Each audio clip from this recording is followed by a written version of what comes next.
নায়েক, পৃথিবীর প্রথম আজান সেটা কে দিয়েছিলেন, কোথায় দিয়েছিলেন, আর এই আজান কোন দেশে শুরু হয়েছিল?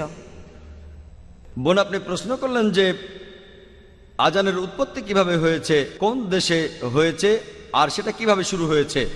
বোন, আজান শুরু হয়েছিল আরব দেশে, আরবের মদিনায়।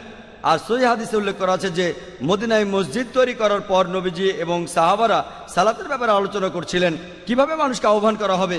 কেউ কেউ বলল ড্রাম বাজাও, কেউ বা বলল শাক বাজাও, এক একজন এক এক কথা বলল।